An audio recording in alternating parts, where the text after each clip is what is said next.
All right, welcome back. Emmanuel Adeleke, an investment analyst, is joining me right now. Hello, Emmanuel.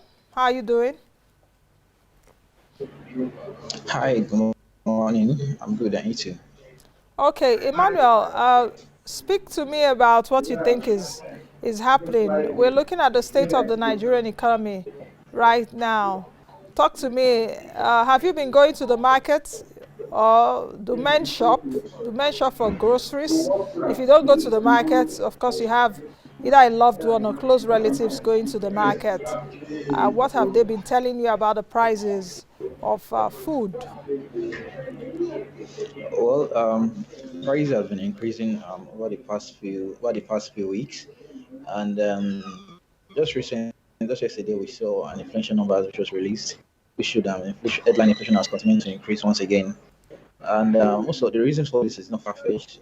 Most of this has been due to border closure, which was closed last year.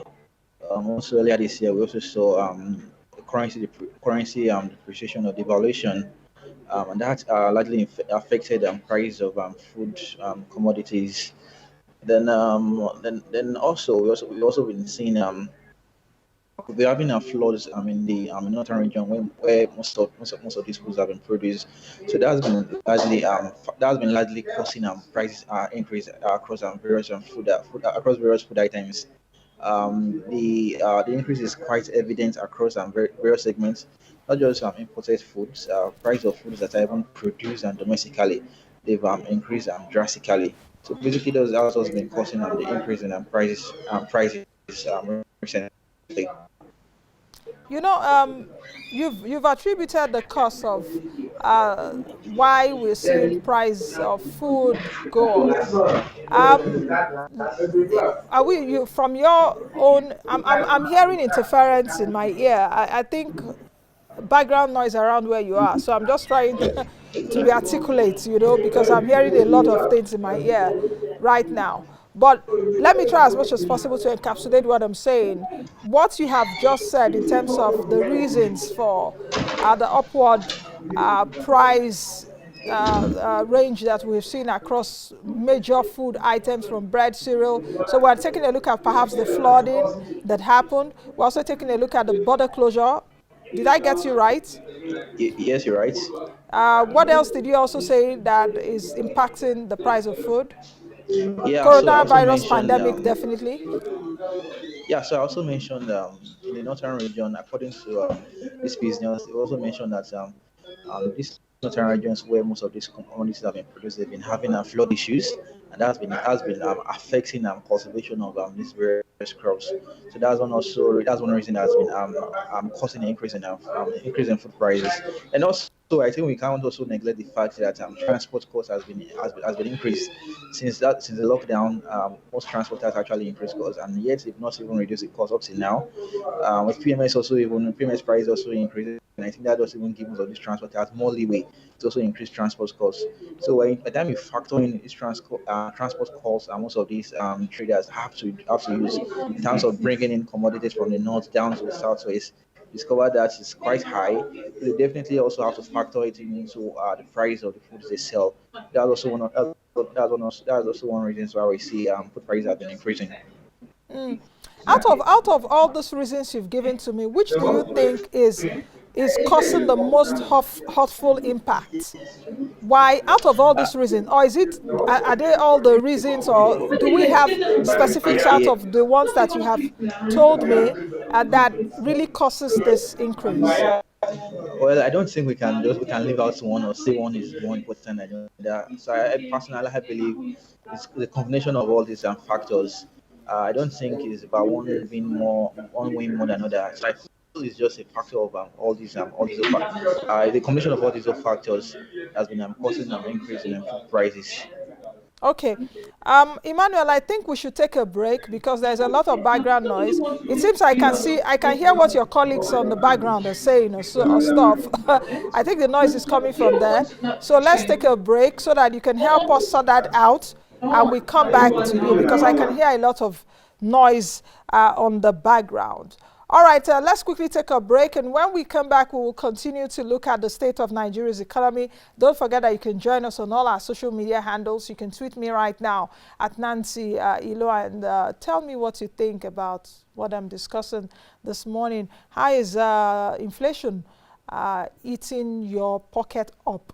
You know, because for me, it's really eating my pocket up and deep. So I want to know how it's also affecting you. So send us a tweet, Nancy Ilo, send us a tweet, Moneyline TV. You can also send us a message on Facebook. You can send us a message, on other social media, our other social media accounts. You can also check us out on YouTube. Let's quickly take a break. We'll be right back. Hello, everyone. Welcome to the program. It's Moneyline with Nancy. There is no other time than now that has been afforded us to reset the economy of Nigeria again. It is in difficult time that nations take decisions to build their country. Nancy, I think I would be remiss to say that, look, the Nigerian economy is vulnerable. So we have to come up with strategies as government. How do we deal with this issue of hunger? How do we get food into people's hands? Who is the subsidy favoring? There is no subsidy, is zero. It's zero forever, Nancy. Subsidy has never benefited the ordinary Nigerian. It has continued to benefit only the elite. The aspiration for us is to make Nigeria a net exporter of petroleum products. You can join us on all our social media platforms. Find us on Facebook, on Twitter, on Instagram. Go to YouTube now and subscribe. Moneyline with Nancy TV.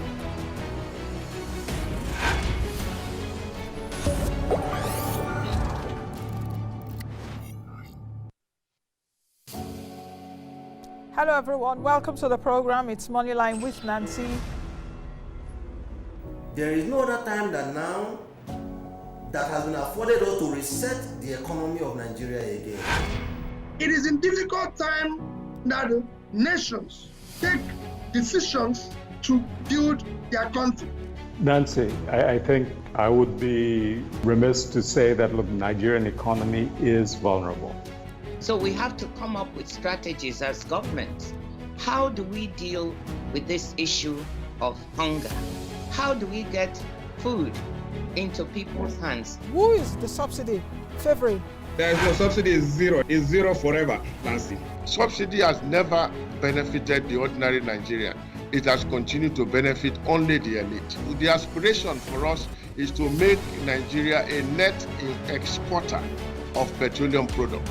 You can join us on all our social media platforms. Find us on Facebook, on Twitter, on Instagram. Go to YouTube now and subscribe. Moneyline with Nancy TV.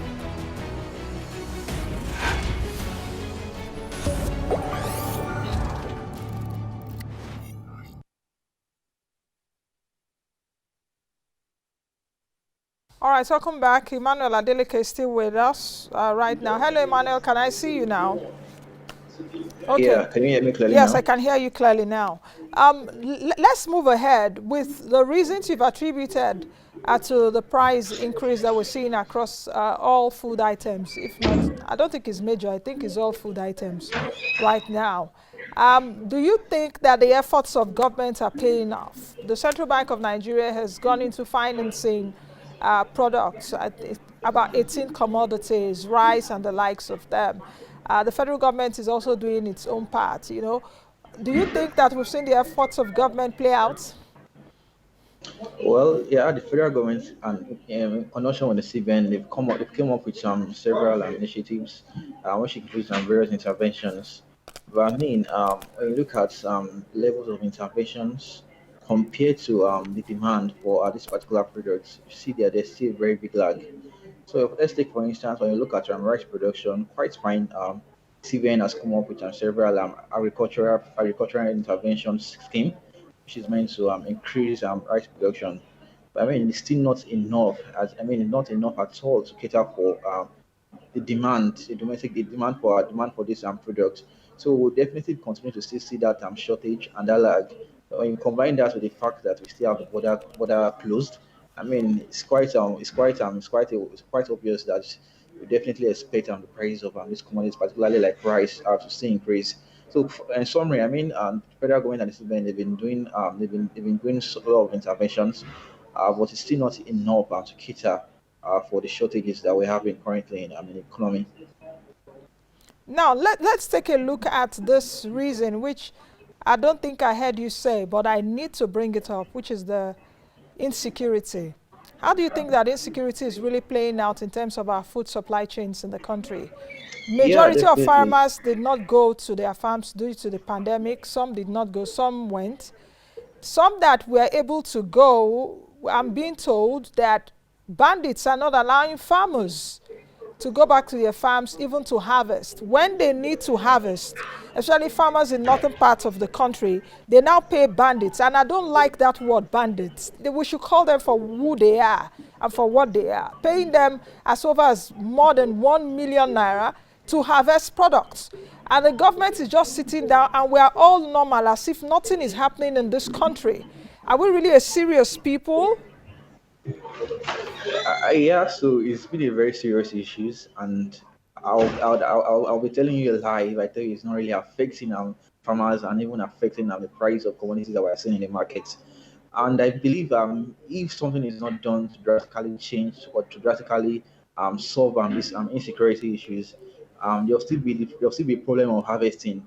Farmers would plant and they won't be able to harvest, and that's going to have a very far-reaching effect on all Nigerians, because if they can't harvest, this will definitely lead to a shortage, and that would likely impact on the price of commodities that will be seen in the market. So if nothing is done quickly, I mean, it's going to have a very bad effect on prices of commodities. Now, what do you think that the government should do? Because it seems that whatever government is doing around fighting insecurity is not paying off, or perhaps it's paying off slowly. But this administration is into its second year, or its second term rather. Moreover, this administration campaigned on fighting insecurity. Years like this, perhaps the insecurity situation was not as this, because this is, I think, the first time that I'm hearing that farmers pay harvest fees to bandits, to terrorists. And we're all pretending that everything is going on well. And, you know, we shouldn't talk about it. Or that, are we playing to the gallery? Because this is also affecting the dailies of people, the farmers themselves. They need money to feed themselves and their families. It's their lives and their livelihoods. And nobody's talking about it. And I don't know, Asorok has been quiet, or whether he's been talking and I've not been hearing. So how do you think that we should approach this? Yeah, of course, the dailies today took the news about what happened or what is happening around the Kaduna-Abuja road, people being kidnapped, people being raped, people being kidnapped for ransom, and we are going about as if nothing is happening. So personally, I'll be clear and clear with you. Personally, I think government is actually not doing enough in terms of curtailing on these insecurity issues around those regions.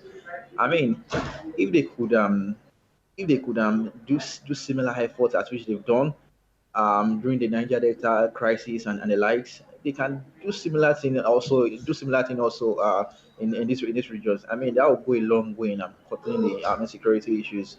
So personally, I don't just think I don't think it's a rocket science issue. I mean, if they devote they are quite serious in curtailing these insecurity issues around those regions. I mean, within a matter of months, they will definitely do that. From an investment standpoint, how do you think that this issue of insecurity, which is now affecting our food supply and our food chain, from an investment standpoint, how do you see it? Because you talk to people So that want to invest in the country and all of that. What are they telling you really? Because it seems, I don't know if the government understands the import of what is happening. Am I the only one in my own wilderness and saying this has been going on for a long time right now? And the dailies will report it, newspaper will report it, but we will see quietness from the areas that are supposed not to be quiet and be acting on it. personal from feedbacks I've been getting now with most most investors, particularly foreign investors, there's this apathy currently now in terms of investing in Nigeria. Well, first of all, we have IFS crisis issues. Now, to top it, we now having the rising insecurity issues around those regions. I mean, it's not producing a conducive investment environment for these foreign guys. So that's why you definitely see most of these foreign investors go to small countries as like Ghana, Kenya, just to invest, because I mean they have a very safe, safe country, less insecurity issues compared to Nigeria. So it's very negative when you look at the impact of the rising insecurity on our market, on the economy. It's very negative as it deter most foreign guys from bringing in their money into Nigeria. If we take a look at the state of the Nigerian economy, how much of impact do you think that COVID-19 pandemic is playing on it? Should we blame the downward spiral of the Nigerian economy largely to the COVID-19 pandemic? Because it seems that we have something to blame it on now. I realize, or I know, that we were on a lockdown for months, but before the lockdown, there were systemic issues which we were battling with. Our border was closed, of course, before the lockdown. It was closed in, I think, August 2019 or so. It hasn't been opened yet, but a lot of smuggling still going on.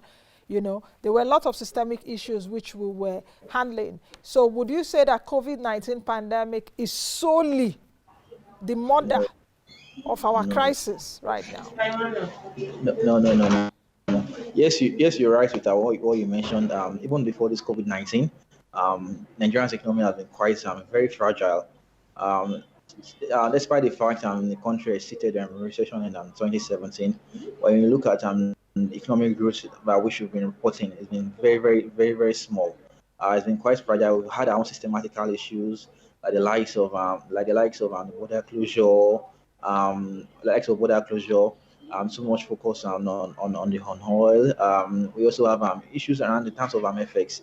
So I mean, when the COVID-19 came in, that just burst the balloon. So that just made matters even more worse. So I would say the COVID-19 was not the sole impact of current economic condition now. I mean, we've also had our own systematical issues even before this COVID-19, but the COVID-19 just even made everything worse. Now, let's take a look at the issue of Lagos, because Lagos is, you know, it's like of course, Lagos is the business hub of the country. Lagos has a budget of in trillions of naira, or perhaps a trillion and so, but because of what happened in the last few weeks, I guess the government will have to rethink its strategy. How do you think that Lagos should be rebuilt? What kind of attention do you think that should be brought to Lagos State at this time when a lot of businesses are suffering right now as a result of hoodlums invasion during the NSAS protest? Sorry, come again. I didn't get you. No, I asked earlier about how you think the issue of Lagos should be handled as the commercial nerve center of the country. We know what happened during the NSAS protest, that hoodlums invaded businesses, pulling down, destroying businesses, police stations across Lagos State, even across the country. Some people that are innocent, nothing to do with the protest. Even in Abuja here, in Apo, cars were burnt. You know, how do you think that this should be addressed? Yeah. So following the crisis, I think it's had very negative impact on most people, particularly retailers and SMEs that are struggling. I mean, I got reports that even in some parts of Lagos, like Surulere, they were under attack some few months. That was during the xenophobic attack. Then again, they still had their shop looted again. So it's just a double problem for these people. So I believe the government can do. I think they've started already. The state government had already launched a fund. I think an intervention fund or so, intervention fund or so for these guys. So I think that would actually go a long way in helping out most of these retailers and then SMEs. Let's talk about, I don't know if we should talk about the Naira right now, because all the things that are hammering the Naira, we've been trying to take a look at it, at least in the last few minutes. We've seen the Naira at, close to a 3 months low. Naira trading for around 470 or so. Do you see any recovery for the Naira? And if you see a recovery, what will make it recover? First of all, I don't see any recovery in Naira any soon. And that's the fact that when you look at what's really driving this depreciation in the currency, that's due to the fact that the CBN don't really have that much in terms of dollar to start to intervene in the market, and obviously the CBN gets most of its dollar in terms of oil receipts.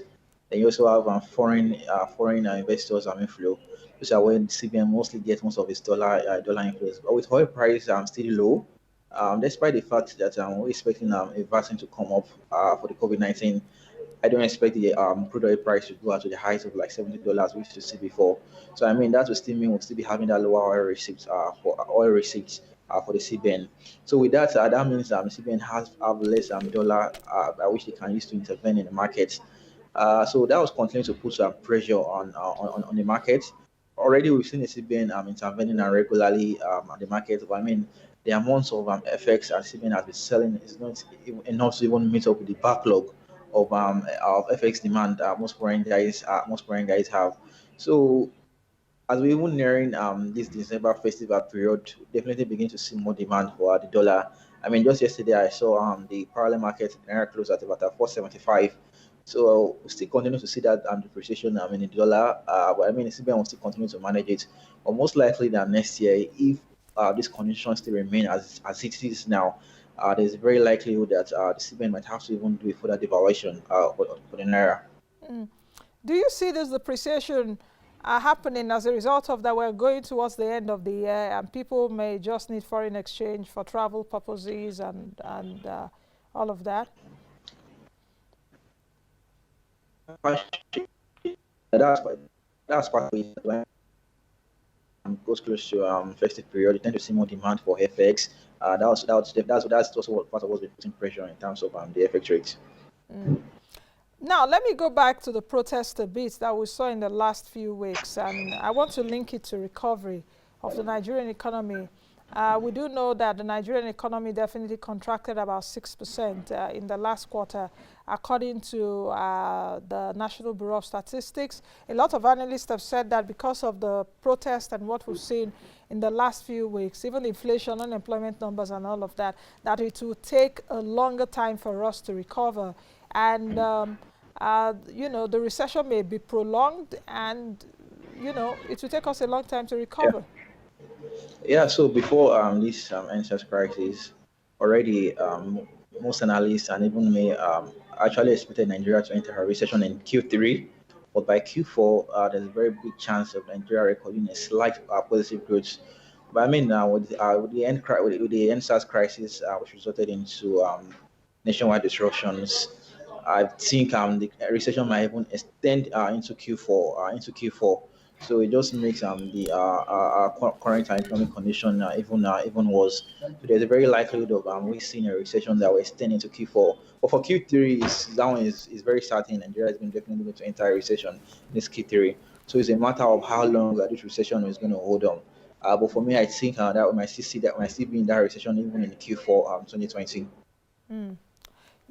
Our economy definitely is distressed at this point. As an analyst, as an investment analyst, what do you think should be the solutions for us in case our government is not thinking that way, But what should government do in terms of solutions to, to get us out of this distress? And everyone is feeling the impact of this distress. Like I said earlier, even if you're a big man, in quotes, in the Nigerian palace, you will still be affected because you have a lot of dependents around you. So you will not sleep well if people around you are not sleeping well, definitely. And we're also seeing that playing out in terms of insecurity and what you have.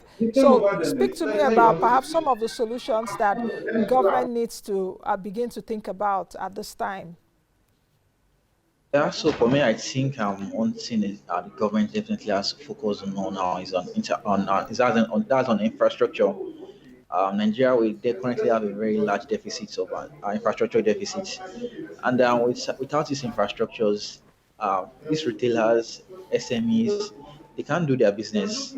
They can't do their business. And we definitely need them to improve the economy. We definitely need these small guys, the retailers, the SMEs. We definitely need them to boost the economy. So I think what the government can do is to just focus on infrastructure funds. Yeah, focus on infrastructure in the country, because that will go a long way in aiding investment and climate for the retailers. Emmanuel, just to cut you there, what kind of model do you think that government should use for infrastructural financing? Because the Yeah, government has so been doing it for a long time and it seems not to have had a headway. I think Raji Fashola, who is the Minister of Works and Housing, said at the time that more than, is it 280 billion or so is needed to complete roads or so. I think a certain road or two roads.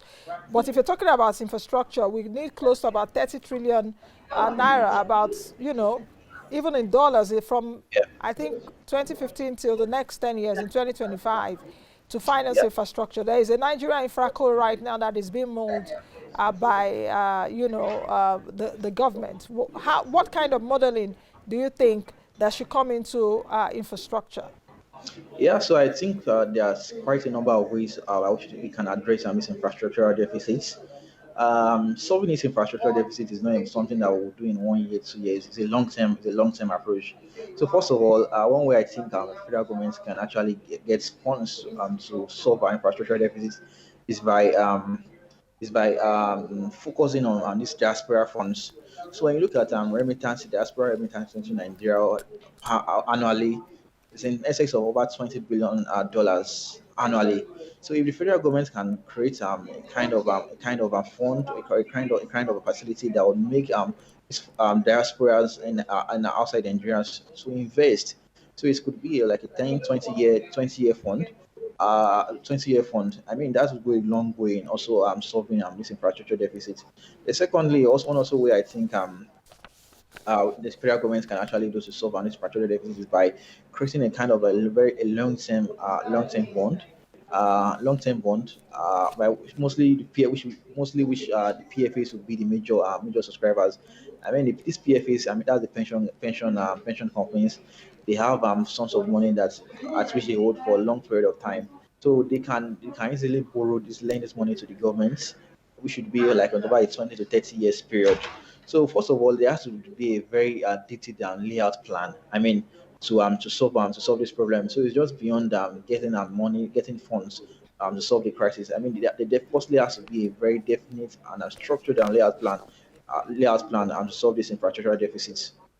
Now, as we close the program today, how do you think that this news of the COVID-19 vaccine by Moderna, 94.5% reality, so to speak, do you think it will be a bounce for all prices and in turn be good news for the Nigerian economy that is solely dependent on the sale of crude oil?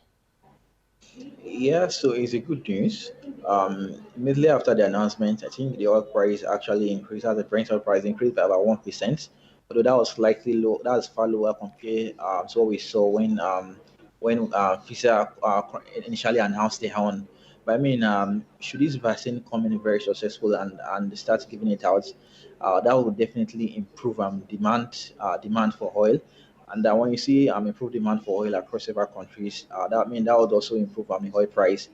And we all know how our economy is quite tight and our budget is quite tight to this oil price. So that will go a long way in also helping, resolving our budget deficits and also even boosting our economic growth. Okay, let's take a look at sectors that are mostly affected by what we're seeing right now. What sectors do you think are mostly affected? Yeah, first of all, sectors that I think that are quite affected. You mean by the COVID-19 or by the COVID-19? By COVID-19 pandemic, by the economic contraction that we're seeing. Yeah, is I think the impact is quite evident across several of the sectors. First of all, the manufacturing sector is not left out. I mean, with lower FX liquidity, these manufacturing guys, they definitely need FX to do their business. And if they can't source FX, I mean, it's going to be a very negative impact on them. That's one. You also have even a services company. Initially, when we saw the lockdown really affected a lot of services companies. Then the agriculture is not left out. We've seen higher transport costs, then the insecurity concerns that we're having in the north and wind base. They've also been affecting the agricultural sectors negatively. So I think in terms of impact, the agri, manufacturing, and the services sectors, those are three sectors I believe that are severely impacted by this whole crisis. Okay. Thank you, Emmanuel. I think we'll leave it at that. Many thanks for your time today. All right, I've been speaking with Emmanuel Adeleke, an investment analyst. We've been looking at the state of the Nigerian economy. When it comes to the state of the Nigerian economy, so many appendages. It's Hydra-headed. Anyway, thank you all for being a part of the show today. I've been seeing your comments. Please keep the conversation going online on our Twitter handles, as well as Facebook, Instagram, and YouTube. Go to YouTube and you check out other shows that we have done. On behalf of my team and I, be the best you can be the best version of yourselves. I will see you all tomorrow, God willing. I am Nnaji. Bye now.